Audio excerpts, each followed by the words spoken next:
família, agora se vira! Roda a vinheta!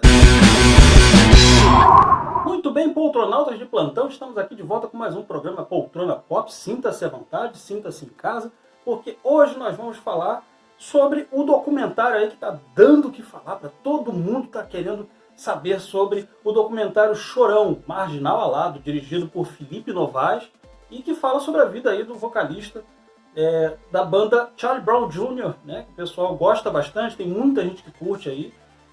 E o Chorão esse ano ele faria 50 anos, a gente vai falar disso um pouquinho mais pra frente, mas ele faria 50 anos, e o documentário foi lançado em abril, né, ele faria aniversário, se eu não me engano, era em 8 de abril, e tá tendo uma grande repercussão nas redes, e eu assisti o documentário. Vamos falar um pouquinho sobre o documentário, mas antes vamos falar algumas curiosidades que não estão, algumas estão no documentário, outras não. A gente vai discutir aqui algumas curiosidades sobre o Chorão e sobre o Charlie Brown Jr. e o que eu achei desse documentário. Tá? Primeiramente eu quero dizer já que eu gostei do documentário, achei ele bacana, mas eu tenho algumas ressalvas. Eu vou falar isso depois quando a gente falar sobre o documentário em si. Mas vamos falar sobre a banda, né? Eu conheci a banda em 97, tocando na Rádio Cidade, aqui no Rio de Janeiro. Por um acaso eu ouvia um programa que passava às 6 horas da noite, né, 18 horas, e aí eu ouvi uma entrevista bem rápida, tocou algumas músicas, eu falei, essa banda parece interessante, legal, tal, não sei o que. Eu tinha uma namorada na época que me pediu o CD, falou, não, eu quero o CD da banda e tal, não sei o que, e a banda nem estava tão famosa assim, ela estava começando. Eu comprei tudo e tal, aí eu falei, vamos ouvir esse CD aí, vamos ver qual é. E eu ouvi, é um CD bacana, um CD ok, é um primeiro trabalho. Para um primeiro trabalho, eu achei muito bem trabalhado a parte da cozinha da música, né? O pessoal, o instrumental era muito bom, né? E o Chorão ele tinha um vocal muito diferenciado, né? Uma coisa que parecia uma mistura de paulistês com carioquês, era um negócio misturado e tal. Ele era de Santos, né? Ele morou muito tempo em Santos, inclusive ele formou residência lá. Então foi interessante ver esse tipo de vocal diferenciado com um rock bem... não vou dizer agressivo, mas era um rock bem energético, né? Era um negócio pra cima.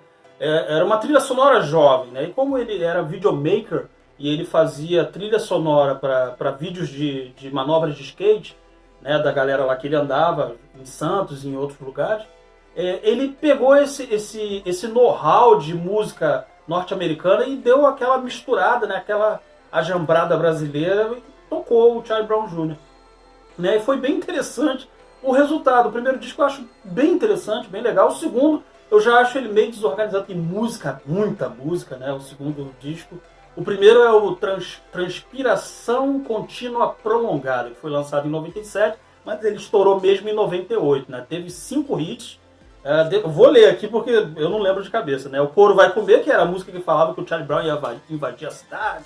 Aí tinha também Tudo Que Ela Gosta de Escutar, que fez bastante sucesso. Até hoje toca, né? Guime o Anel também toca bastante. Quinta-feira, que fez um relativo sucesso, que era uma música meio diferente, era um pouco mais lenta e tal.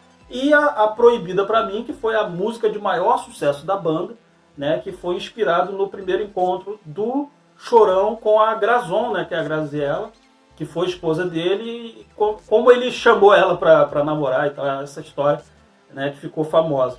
E é bem interessante, assim, porque ele recebeu o apelido de Chorão justamente quando ele praticava skate, né? Ele participava dos campeonatos e tudo.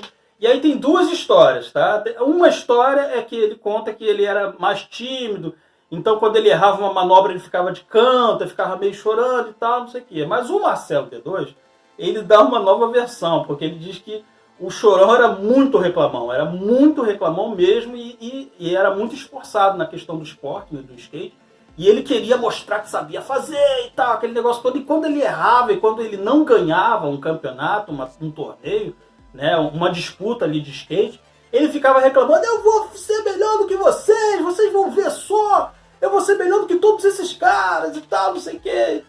E durante um tempo ele foi tentando, ele se esforçou bastante para ser um grande skatista, ele era um skatista, mas não chegou a ser um grande nome na cena do skate. Ele era conhecido, bem conhecido da galera do skate, ele chegou a organizar campeonatos, shows, exibições, e sempre tinha banda, ele sempre tocava, ele sempre gostava de estar no meio da galera dos shows. Até que um dia ele invadiu o palco de um show de uma outra banda, né? E aí ele cantou uma música da banda Suicidal Tendency. Quando o cara voltou, o vocalista tinha ido no banheiro. Quando o vocalista voltou, aí, pô, o pessoal tava querendo chorar. Então, tipo assim, já dá pra ver que ele tinha que entrar na música. Então aí ele formou o Charlie Brown Jr. Primeiramente, ele formou uma outra banda que acabou virando o Charlie Brown Jr. Essa banda tocava em inglês, né? Teve uma demo tape. Você pode encontrar essas músicas na internet, é bem fácil de achar, inclusive. São 3 músicas, né? Eu não lembro o nome das 3 músicas, mas eu sei que uma era Road Boy.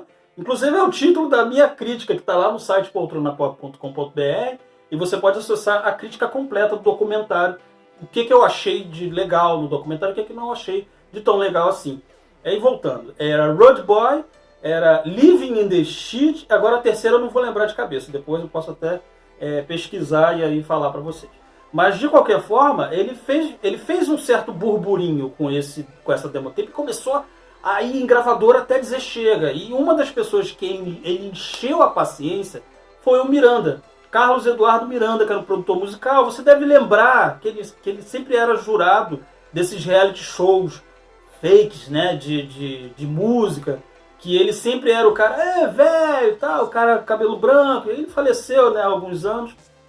E ele enchia o saco do Miranda porque o Miranda estava à frente do selo Banguela Records. Você pode ver essa história, eu não estou inventando, você pode ver essa história no documentário Sem Dentes, é um documentário feito pelo jornalista Ricardo Alexandre, que fala justamente sobre esse selo Banguela Records, que era um selo, né, um nicho ali da Warner Music, né, e durou somente de 94 a 95, foram 2 anos, mas eles estavam capitaneando grandes bandas do alternativo para poder jogar no mainstream, né, no comercial. A única banda que realmente fez grande sucesso foi o Raimundos, mas aí tiveram algumas outras que fizeram relativo sucesso, como a Little Kale, Patofu, todas as bandas dessa época que acabaram fazendo um relativo sucesso. E aí o Miranda, ele sempre falava pro Miranda, Miranda, um dia você vai me gravar, cara, um dia você vai gravar o disco meu. Mas aí o Miranda deu um conselho fatal pra ele, um conselho assim vital, melhor dizendo. Cara, você grava em inglês, cara, grava em português, para de gravar em inglês aqui no Brasil, você não vai conseguir nada com isso, é muito complicado e tal, é muito difícil trabalhar bandas que cantam em inglês. E aí o que ele começou a fazer? Ele começou a compor imediatamente em português, foi uma coisa quase que orgânica, começou a fazer bastante músicas e conseguiu, através dos seus contatos, através de muita insistência, ele conseguiu um contrato com a Virgin Records, né, que era a gravadora lá do... meu Deus, eu esqueci o nome agora, mas é uma gravadora muito grande, inclusive o diretor da gravadora está no documentário. Bota aqui na tela para mim, por favor, o nome do presidente. Ele conseguiu esse contato e aí conseguiu fazer todo o primeiro repertório do primeiro disco, que é um repertório ok, é um repertório relativamente equilibrado, com uma musicalidade muito boa, né? E o nome do disco, Transpiração Contínua Prolongada, é o quanto ele precisou trabalhar para fazer esse disco, né? É meio que uma expressão disso. Os nomes dos discos do Charlie Brown Jr. são muito bons, né? O segundo título do segundo disco é Preço Curto, Prazo Longo. Aí tem um que é Camisa 10, Joga Bola Até na Chuva. Pô, tem um Caiçara, alguma coisa, não vou lembrar agora. Acho que é Música Popular Caiçara. Tem um assim, bem legal os nomes, né? Bem bacana. E aí, voltando, o nome da banda. Como é que surgiu o nome da banda? Porque antes deles gravarem em português, né? Eles gravavam em inglês e tinham outro nome. E aí eles resolveram gravar em português e precisava de um nome chamativo, um nome bacana e tal. E teve uma vez uma tempestade, o Chorão, ele estava no carro, o carro dele acabou desgovernando, porque acabou boiando, né, por causa da enchente. E ele tentou desviar, mas não conseguiu e acabou batendo numa carrocinha, numa barraca de coco. Quem que vende coco gelado na praia, nessas coisas? E aí o que aconteceu? A barraca estava pintada, o personagem Charlie Brown, né, o personagem aí do Charlie Schultz, né, do Snoopy e companhia. E ele falou, cara, isso eu acho que é um sinal, né, porque ele era o Chorão, né, e ele reclamava, e o Charlie Brown também reclamava, então ele meio que se identificava com o personagem, né, mas aí por conta de direitos autorais e muitas coisas, eles colocaram o Júnior, né, até mesmo para poder simbolizar que eles eram uma espécie de últimos filhos daquela geração dos anos 90 na música brasileira, juvenil, de rock, né, de pop, né? Então eles colocaram o Júnior até mesmo para poder evitar problemas de processo de direitos autorais ou qualquer coisa do gênero. E aí, com isso, né, ele sentindo que isso era um sinal, começou a acontecer as coisas, ele gravou o primeiro disco. Foi um grande sucesso, como eu disse, teve 5 hits, né? O segundo disco já ganhou música na Malhação. Eu lembro, como se fosse hoje, quando eu ouvi o segundo disco, apesar de eu não ter gostado tanto assim, igual o primeiro eu já gostei um pouco mais, o segundo disco tinha uma música chamada Te Levar, né? E eu lembro que quando eu ouvi a primeira vez essa música, eu cheguei a comentar com os colegas. Júlio César da Silva, se você está assistindo esse vídeo, você vai lembrar disso. Eu cheguei a comentar, eu falei, cara, essa música vai fazer parte de novela. Aí ele me zombou de mim e falou assim, vai fazer parte de novela? A música só tem te levar daqui, não tem mais nada essa música só repete o refrão. Eu falei, essa música vai fazer parte de novela. Cara, dito e feito. O disco foi lançado poucos meses depois, veio a Malhação e foi tema de abertura da Malhação. Ficou anos com essa música tocando na Malhação, ou seja, já consagrando a banda, né, como um grande sucesso, né, da música jovem brasileira, do rock, do pop nacional, que até então estava patinando na época. Então era uma grande novidade. O Charlie Brown Jr. era uma grande novidade. Porque a gente tinha vindo dos Mamonas, tinha vindo dos Raimundos, qual era o próximo passo? Não se sabia. Tinha o Pato Fu, que tinha o sucesso, mas era uma outra coisa, né? Era uma outra vertente, era uma coisa um pouco mais madura. A coisa para o jovem não tinha. Quer dizer, tinha no meio alternativo, mas não tinha nada de grande expressão no meio mainstream, no comercial. E eles vieram preenchendo essa lacuna assim. É como se tivesse chutado a porta, né, e entrado de vez, né? E aí, poxa, foi interessante isso, deles conseguirem fazer, sendo esses últimos filhos dos anos 90, né, e depois dos Raimundos, do Planet Hemp, dos Mamonas, enfim, dessa galera toda, eles começaram a galgar os degraus maiores, né? O Chorão lançou marca de roupa, criou um skate park lá em Santos, né, o Chorão Skate Park. Pô, ele chegou, cara, uma coisa absurda para a época, mas muito plausível, né? Ele roteirizou um filme e lançou, né, o filme aí, até com um ator da Globo e tudo. Ele lançou o filme. E o filme foi um fracasso de bilheteria, um fracasso de crítica, né? Mas tinha trilha sonora integral do lado do Charlie Brown Jr. também. Quando ele foi galgando sucesso, ele era muito comparado com a Cássia Eller. E por conta da atitude, por conta da performance de palco, por conta de um monte de coisa. E isso não desagradava ele não, ele gostava, porque ele chegou a assistir 2 shows da Cássia, um show menor e depois o acústico, achou muito bom. E eles entraram em contato, e tem que entrar em contato e tal.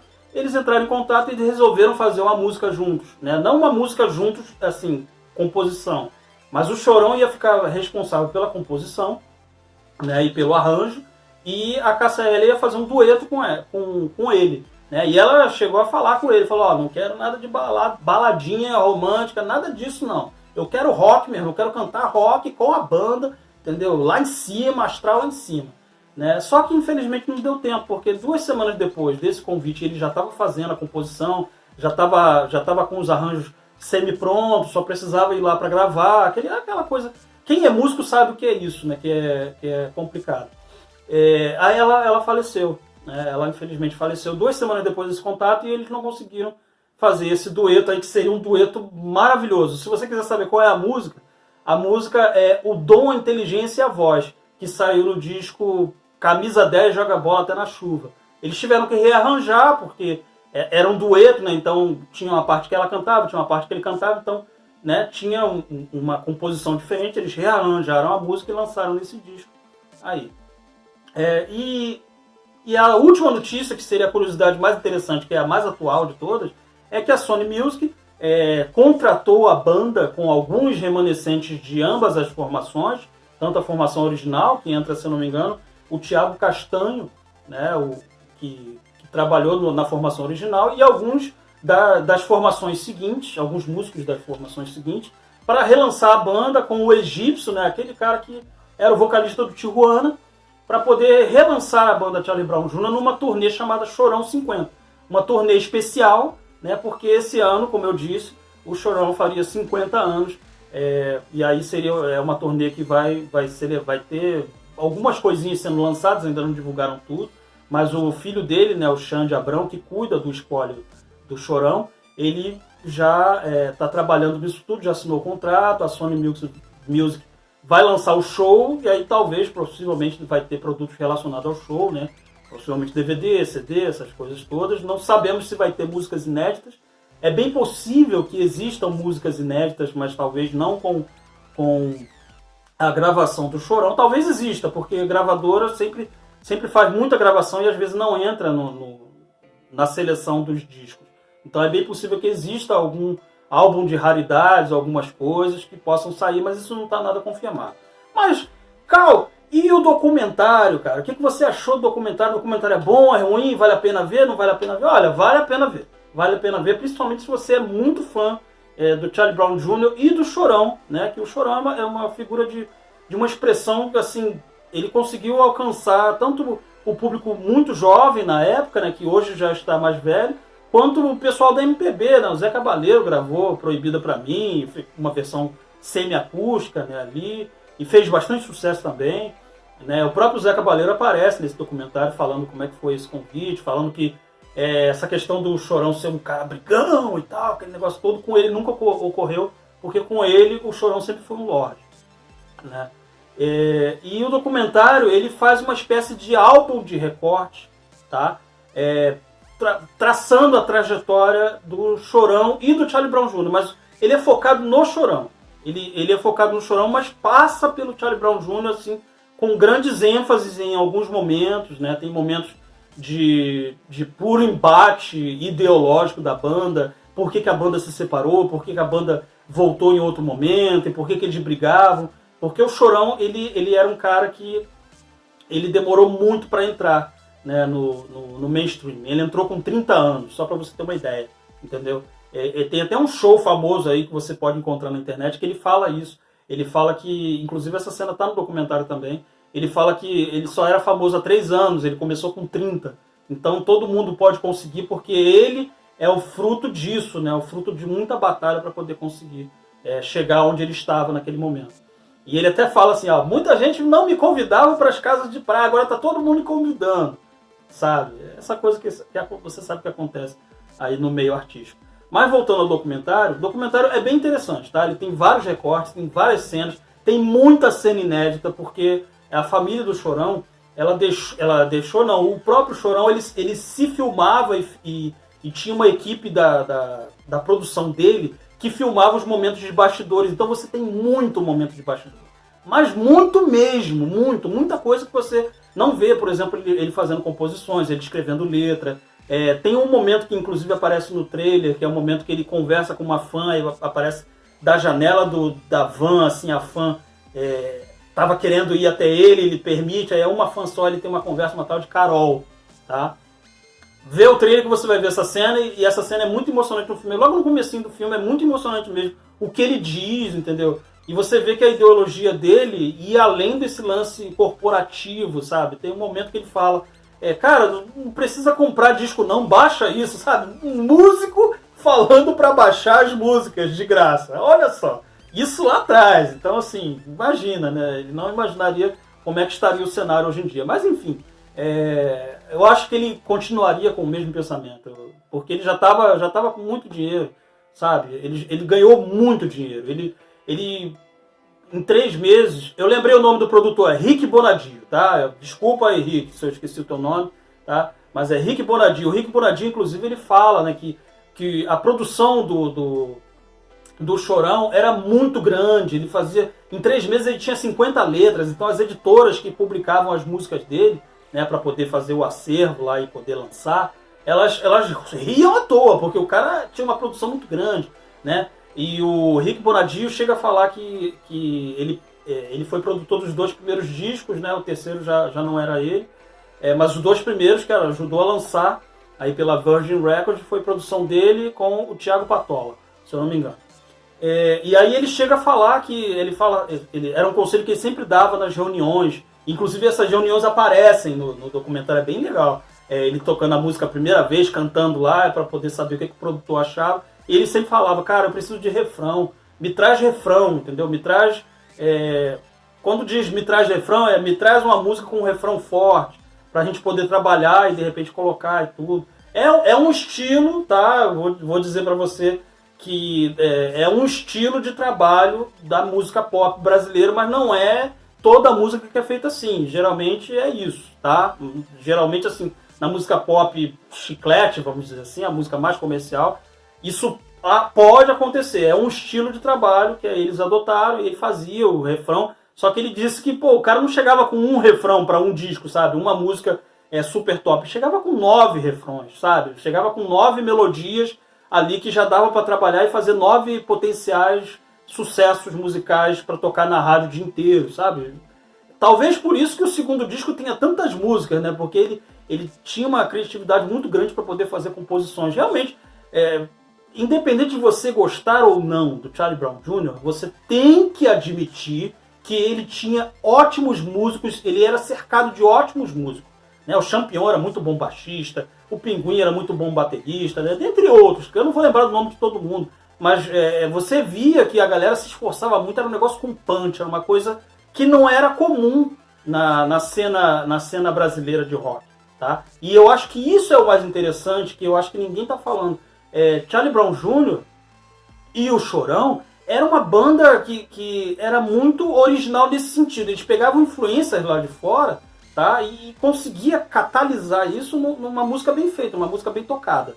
Muito bem tocada, era muito bom. E quem já viu um show do Charlie Brown Jr. sabe que era emocionante, entendeu? Era um negócio vibrante e tal, independente de você gostar ou não da banda, sabe? Era uma banda que realmente levava a galera consigo, né? E o Chorão tinha todo esse lance de ser frontman, né? De ser o líder da banda, né? Então isso mostra no documentário que eles tinham embates muito grandes, né? Porque às vezes eles queriam fazer uma ou outra coisa e o Chorão falava, não, cara, vamos fazer do meu jeito porque é esse jeito e esse jeito é que vai dar certo e tal, não sei o quê. Então isso às vezes não era muito bem visto e tal, então você vê alguns embates na banda. Eu gostei do documentário, mas assim, eu lamento porque algumas coisas não tem, sabe? Por exemplo, o nome da banda. Por que surgiu o nome da banda? Isso você não vai encontrar no documentário. Tá? É uma pena. Tá? Eu encontrei essa explicação num programa chamado Ensaio, um programa da TV Cultura, que passou em 2009. É um programa curtinho, 40 e poucos minutos, em que eles cantam algumas músicas, e respondem algumas perguntas da produção, né? Ali ao vivo na gravação. Né? É uma gravação meio que ininterrupta, vamos dizer assim. É como se fosse um show que é interrompido com algumas perguntas. E aí, uma das perguntas é justamente essa, porque do Charlie Brown Jr., esse nome, né, e tal. Ele responde outras perguntas. Inclusive, ele fala justamente sobre essa interação que ele teve com a Cássia Eller. É uma coisa que eu gostaria de ter visto no documentário, entendeu? Outra coisa que eu gostaria de ter visto no documentário, a interação do Miranda. Afinal de contas, esse documentário aí tá aí online, entendeu? De graça para todo mundo assistir. Então, acho que o Miranda ter falado para gravar em português e isso ter sido crucial na carreira, eu acho que isso teria que estar no documentário. Mas eu entendo, porque olha só, gente, a gente que faz crítica, a gente às vezes é muito maldoso, né? Inclusive o Chorão tinha um ódio das críticas negativas, né? Dizem que ele chegou a ameaçar de morte uma jornalista de uma revista musical por causa de uma crítica negativa de um dos discos dele. Não sei se é verdade, mas enfim, dizem isso, tá? Mas a gente, às vezes, pode ser muito maldoso e falar, não, que deveria ser isso, deveria ser aquilo. Cinema é a arte da escolha e a arte do desapego. Eles tinham mais de 600 horas de vídeos inéditos para poder mostrar. E eles decuparam isso, deve ter sido, talvez, se eu não me engano, 3% do filme é esse material extra. E os outros 97% são outros materiais e as entrevistas que são feitas lá, que aparecem o vocalista do Ratos de Porão, João Gordo, aparece o músico Otto, né, o Zé Cabaleiro, como eu já disse aqui, aparecem outros músicos, o Serginho Grosman, que apresentou Programa Livre, né, e o Altas Horas na Globo, ele também aparece dando declarações.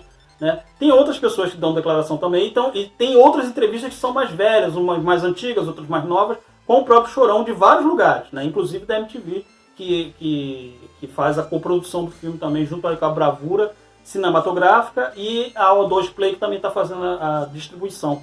Então, assim, voltando, Cinema é arte de escolha, cara. Então, assim, se você tem que escolher uma coisa, uma outra coisa vai sair. Então, talvez eles tinham um outro olhar, tá, para poder fazer. E tem gente que pergunta, eu acho até que é uma pergunta bem interessante, por que não foi feito um filme ficcional, né, contando a história, com atores, começo, meio e fim, contando o início da carreira até o fim? Vamos ser sinceros, gente, se o diretor que escolhesse fazer isso, ele estava com uma grande bomba nas mãos. Número 1, a principal talvez, quem ia interpretar o Chorão? Sem parecer caricato, tá? E parecendo um personagem de verdade. Cara, vocês conseguem enxergar um ator que conseguiria fazer isso? Um ator brasileiro que conseguiria fazer isso? Eu não consigo.